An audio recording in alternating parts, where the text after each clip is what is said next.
Rachel, thanks for clicking on my video. And y'all, I just came in to say that Tim was in court Tuesday and he has pled not guilty. Now, y'all, there's something about what's going on with Tim being in court, pleading not guilty, and him having a new lawyer and all that I'm gonna get into a little later in the video. But let me just give you a brief description of what happened when he was in court. So like I said, he came into court, he pled not guilty. He asked for bond. His lawyer mentioned that he would be back in St. Louis living with his mother, and he had 20 or so family members in the area.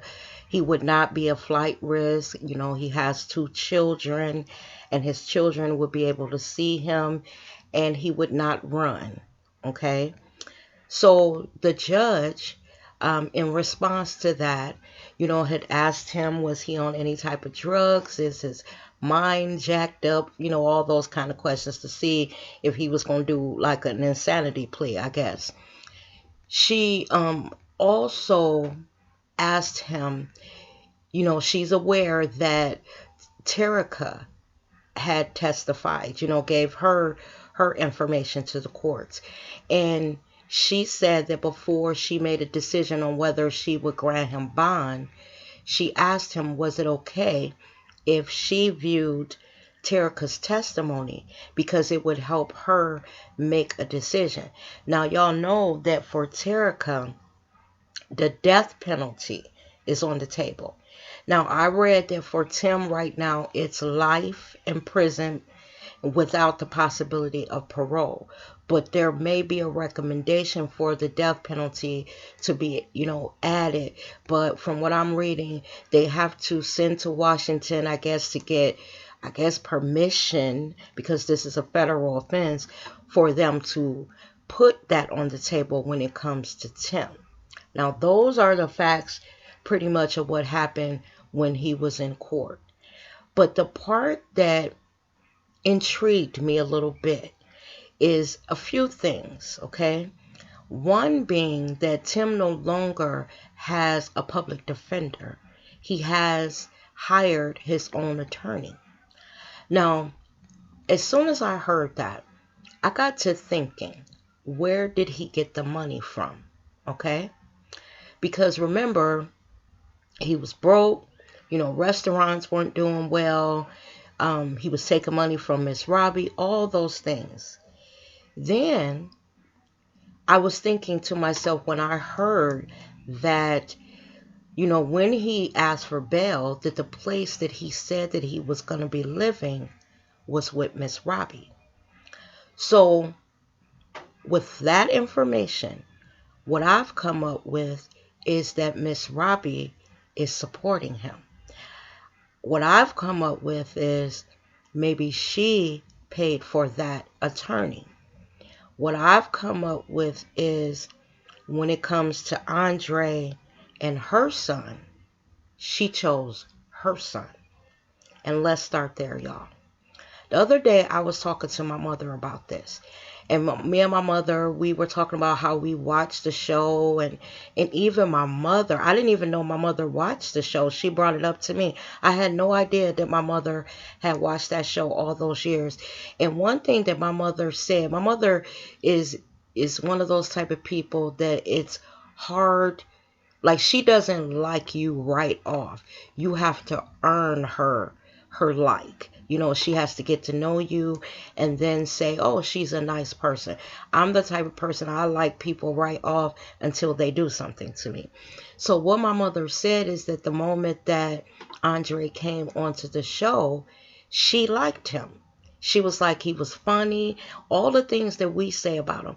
Now, y'all, my mother's a little bit younger than Miss Robbie. So I had asked my mother, I said, being the age, in the age group that Miss Robbie is in, I have 2 brothers. I said, what if one of my brothers, one of my mother's sons, murdered one of my nephews? I asked my mother, could you support him? My mother was like, Rachel, I am not a stupid woman. She said I would ask to see the evidence against my son. My son. She said, and without prejudice, I would look at the evidence and see where it led me. She said if after all of the evidence was presented to her and it was clear that her son was guilty of this, she would not support him. And I asked her, I said, well, what form would that come in? Would you, when you went to court, could you be sitting on his side of the courtroom? Could you support him financially? You know, the whole nine. And my mother was like, no. She said, because the problem is this.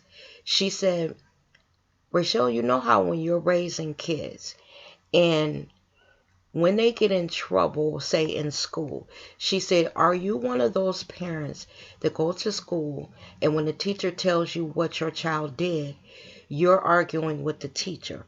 You know, no, your child couldn't possibly have done that. You automatically believe your child and not the teacher. See, when my kids were being raised, I was the parent that was opposite. I never said what my kids would or would not do because being a parent, I realized that they would make a liar out of me. You know, I would stand and put my hand on a stack of Bibles and then they would surprise the hell out of me. So I was the parent that when I got to school, my kids had to prove that they didn't do what the teacher said because I wouldn't put nothing past them because they had taught me not to.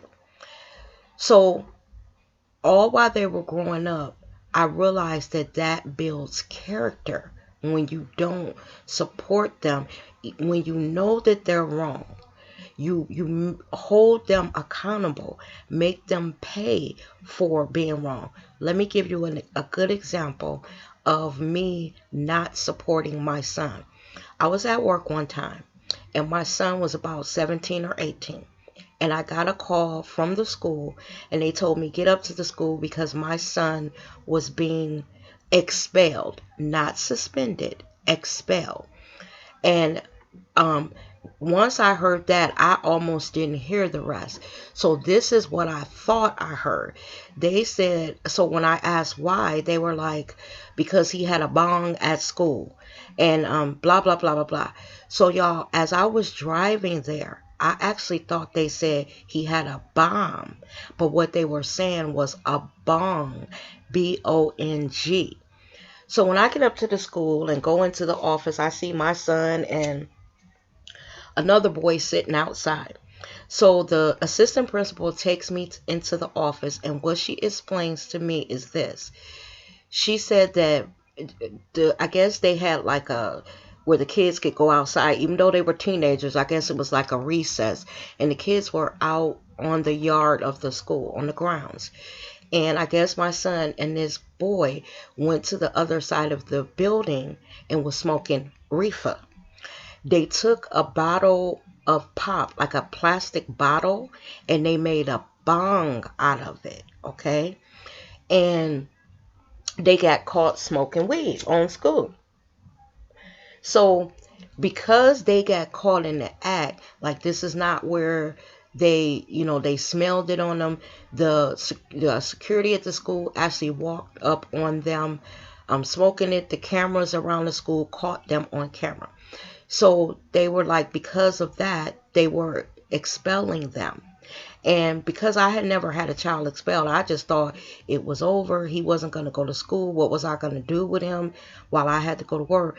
But what they were explaining to me is that what happens is they go to an alternative school for like 3 months and then they come back, you know, once they've been expelled. So when I was sitting there, I was thinking, here this boy is coming from a decent family. You know, I was a single parent at that point, but he still basically had come from a 2-family home because I had just broke up with my ex, okay? So they expelled him. And I didn't argue because, you know, they asked me, did I want to see the tape? And I was like, no, because actually I could smell weed on him. So we driving home. I'm pissed. I'm trying to figure out, this alternative school, how this is going to work. I had to take time off work to take him up there to the alternative school for orientation. So y'all, needless to say, I was pissed. I was cussing him out all the way home. And every time I thought about it when I got home, I was cussing him out. He was grounded. Everything that I could think to do to a 17 or 18-year-old young man, I did. So the very next day, the mother of the other child, the other little guy that was with my son out there smoking weed, called me. And she was like, you need to call back up to the school. And I'll just say the other boy's name was Andre. Oh, no, I'm not going to say Andre because, just say his name was John. She was like, because I went back up to the school and I let that school have it. They're not going to expel my son. I'll be damned. So I asked the mother, I said, well, when I picked my son up, I could clearly smell weed on him. And I said, and they offered to actually run the tape, that because the school had cameras around it. They wanted me to see what they saw on camera. And so she was like, I don't care. You're not going to go back up there and fight for your son. And I said, no. I said, because he committed an act that he knew was wrong and he deserves to pay for it. And I was like, so she was like, well, not mine. Now, mind y'all, my son's friend was white. His mother went up there and went off. And when she went off, what they gave him was like an in-school suspension where he went to school, but he had to stay in one room. I guess he couldn't change classes or something. His work was sent to this room by the teachers. So I got off the phone and I was thinking, not mine, because if you don't nip it in the bud now, my son was just going to have 3 months in this alternative school that almost looked like an elementary school. And he would stay in one classroom and, they couldn't even go out the classroom for meals. The meals were brought to the classroom. He's got to pay for what he did. And I meant it.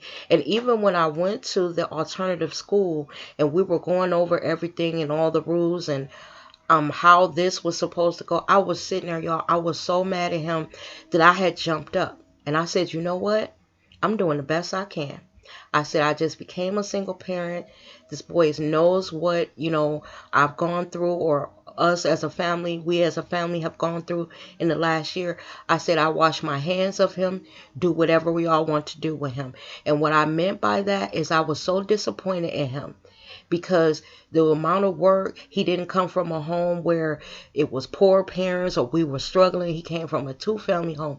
Literally, we had just broken up from their dad within the year. So he was almost 18. He had 2 parents till he was almost 18. So y'all, I was pissed. So I told them, send him up. Maybe he needs a rude awakening. Now, what they told me though, is because they couldn't do it because he had never been in trouble in school before. They say, actually, Aaron is really quiet in school.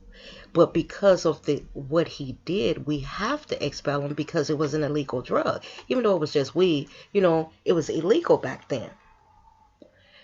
The point I'm trying to make is when you support your child, when you know they're doing wrong or they've done wrong, you don't do nothing but ruin them. If my kids were sitting here today, I'm pretty sure both of them could tell you stories of times that they did stuff where I knew they were right and I stood firm with them. I'm going to give you another example of my son. I remember when my son was in elementary school. I had dropped him off for school because he could catch a bus, but because when I left, I wanted everyone to be out the house. I wanted him to be at school, my daughter to be at daycare or whatever. So instead of allowing him to catch the bus, when I went out to work, I would just drop him off at school. So I dropped him off and I go take my daughter to daycare and then I go on to work. Back then, we didn't have cell phones. So as soon as I got to work, there was a message on my work voicemail. So I pick it up. It's the school. They need me to call them. Um, so I called them, and they say, we need you to come get your son because we're suspending him because he attacked a little girl when he was getting off the school bus. So I said, well, hold on. My son doesn't catch the school bus. I actually drop him off. And my son's name is actually Aaron Scott. We call him by his middle name Scott, but his name is Aaron. So they kept saying no. When the yard teacher or whoever was out there, they said Aaron. And so I gave his last name. I was like, are you sure you mean Aaron blah blah blah? And she was like, mother, just get up here, your son is being suspended. So what I told her, I said, well, okay, I'm on my way, but I don't even think that my son would hit a boy, and let alone a girl, and to attack her. It didn't sound like my child. So y'all, I had just got to work. I had to go to my boss, tell her that there was an issue at school. I had to lie and say my son had gotten sick right after I dropped him off. I shoot back up to the school, jump on the highway, y'all, shoot back up to the school, get up there, and I walk in, and I'm looking around for my son in the office. I see a little boy sitting there, but I don't see my son. So I sit down and I wait. I tell them I'm up here. I'm Aaron's mother. I'm up here. I just got a call, blah, blah, blah. So the principal comes out the office, face all red, was like, well, I need to speak to you. I said, well, are you going to call my son down? And she was like, well, there he is right there. I said, that's not my child. You got the wrong Aaron. And I asked you on the phone, was that, were you sure? Because I know my son, he would not hit a girl. He would not attack a girl. I know that for a fact. And so she went into, trying to explain. I said, no. I told her, I said, because I asked you on the phone to verify that you were talking about Aaron, and then I gave my son's last name, and you cut me off. And when I tried to tell you, you know what I'm saying, y'all. Basically, she told me, well, maybe you thought your son wouldn't, but they do stuff that, you might not believe they would. But I knew that was out of character for my child, and that's why I defended him. So the whole point of the reason why I'm bringing up these examples is this. Something my mother said the other day. My mother says Tim strikes her as the type of child that Miss Robbie let get away with stuff. My mother doesn't even believe that it started happening after her first son was killed. My mother believes that because Miss Robbie was an entertainer, and she probably was on the road a lot, when she got off the road and was able to spend time with her sons when they were younger, when both of them were alive, she probably did a lot of things, to make up for the time that she was on the road, let them get away with stuff because she didn't want to come down hard on them during the times that she was able to be there. But what it did is it made them have, well, at least Tim, have some character flaws. Let me tell y'all one thing that I know now that I can look back on raising my kids. They don't come with a book of instructions, and you are going to make mistakes. No parent does it 100% right. You make mistakes. Even if they turn out good, you look back and you say, well, maybe if I would have done that a little different, this would have happened. Because both of my kids are very well-adjusted, productive members of society. They both have good jobs, college. They've been to college, all the nine, everything. But sometimes when I'm talking to them now that they're adults, sometimes I'm sitting there like, you know what? and I'll say she has some issues. There's a lesson that I missed because I don't know why this little girl, and I'm speaking to my daughter, I'll be like, and she's 25, I'll be like, I don't know why this little girl thinks like this. I thought I taught her better than that. But the point is, they're not going to be perfect. Despite all that you may do, you make mistakes. And I believe that with Miss Robbie, that's what it was. When she got off that road and she got time to be with her boys, she probably spoiled them, which I can't blame her, because just say she was on the road for months or weeks. So when she got home, she was happy to see her kids. But what happened is, in one, she kind of created a monster, because a child who would think nothing about stealing from you, and he's not a child anymore, because when Tim took that money out Miss Robbie's account, he was way past grown. He was in his mid to late 30s. To steal from your mother? See, you might go out in the world and do dirt, but there is one person that that's always in your corner no matter what, and that is your parents. So to do them wrong, and a lot of y'all said this, when you do your mother wrong, you don't think nothing about doing anybody else wrong. So my mother the other day she said even though her heart goes out for Miss Robbie, my mother said, Rachel, you know how I'll tell you when y'all were raising your kids, you're creating your own monster? That's what Miss Robbie did. Now, y'all, another thing that when I think about this whole situation that's going to be sad, how does Andre's mother feel when the evidence is going to show? Because something else that came out when Tim went to court yesterday, the 2 burner phones that he bought, and we were under the impression that one was for Terica and one was for him. That's not what it was, y'all. One was for her and one was for the shooter. Tim used his own phone. He didn't use a burner phone. So that's going to weigh real heavy on him, because the authorities are saying that they have all kind of electronic, forensic, and all kind of evidence proving how these 3 phones were communicating. How can Miss Robbie overlook all of that, like my mother said?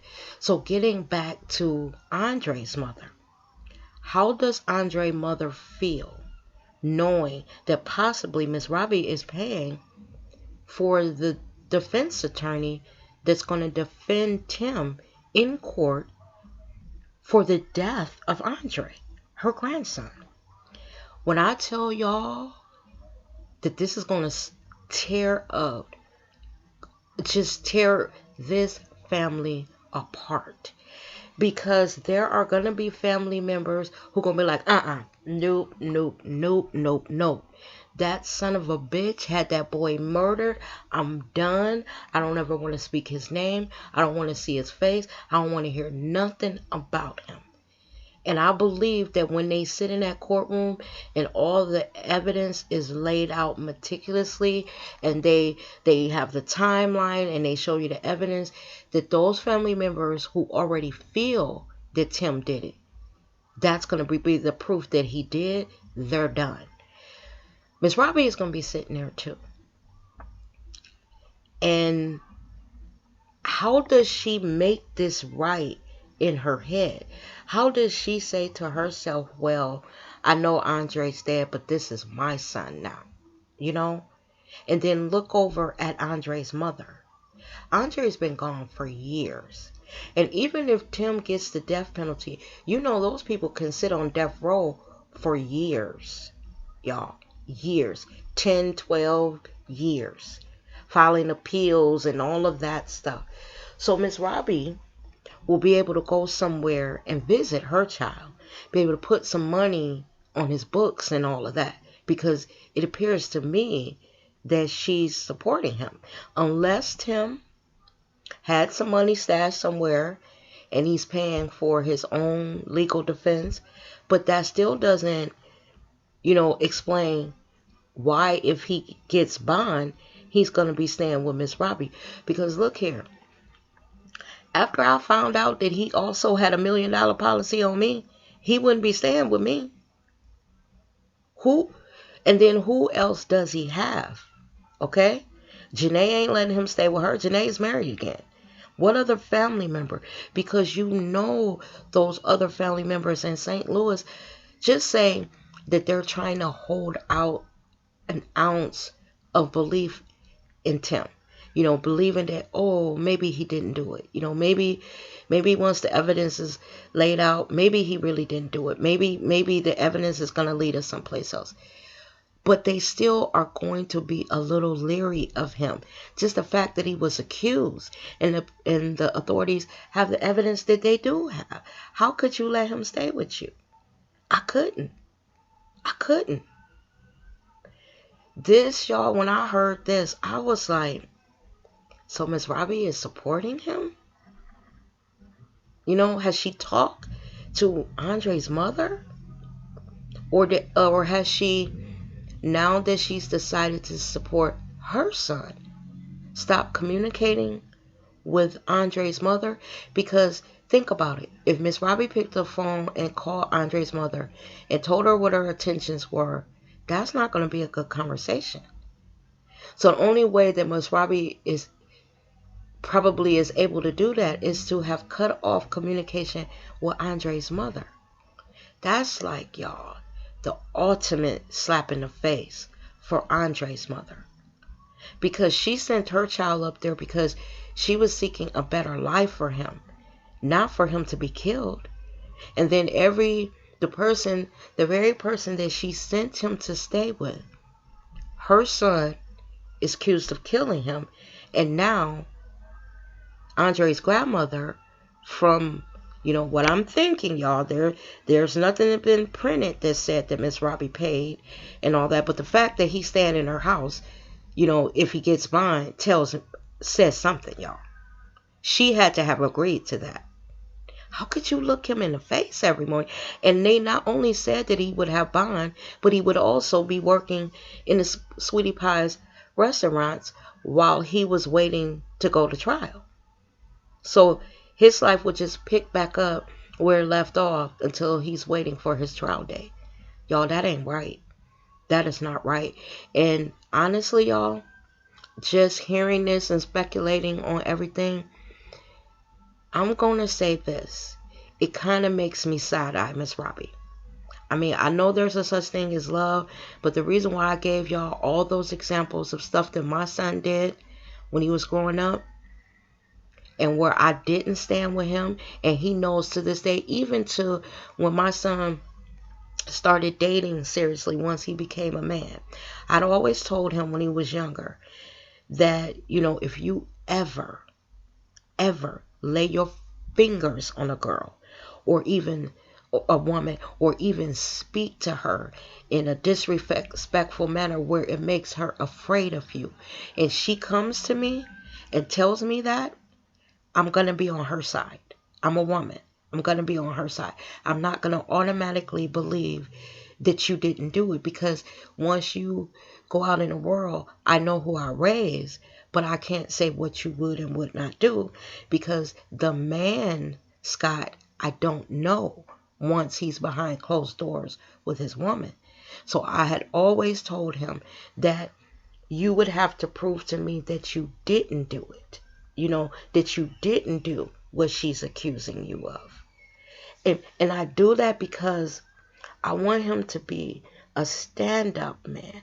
I want him to be an honorable man. I want him to be a gentleman, you know, with character and just a good guy. So to do that, I couldn't support him in his bullshit when he was growing up. And I think maybe that's what Miss Robbie did. You know, not being blind, but let's face it, we're talking about an entertainer here who's probably was gone away from home a lot. And, you know, just happy to be back with her boys and spoiling them while she was there. And instead of them, well, I'm going to say Tim, instead of Tim appreciating all of that It created a little monster, you know, a spoiled brat, an entitled, big-hipped bitch. Y'all, oh Lord, I can't wait to see how this plays out. I knew that it was going to be hard for Miss Robbie to abandon her child. But I don't think that I anticipated this level of support. I don't know, y'all. I am so waiting to see what you guys comment in the comment section, because I really want to hear from y'all on this one. What do you think about the fact that possibly Miss Robbie has paid for his attorney, and the fact that he's going to be staying at her house if he gets bond? And then finally, how do you think this is going to impact Andre's mother and that family down in Texas? Because, oh my God, I know that had to be a stake in Andre's mother's heart. Oh God, her baby is gone. Her baby is gone. And I guess she chooses her child, and Miss Robbie done chose hers. Y'all, that's the end of the video. Please leave some comments down in the comment section, because I cannot wait to hear what y'all got to say. Stay safe out there, and as always, thanks for watching my video.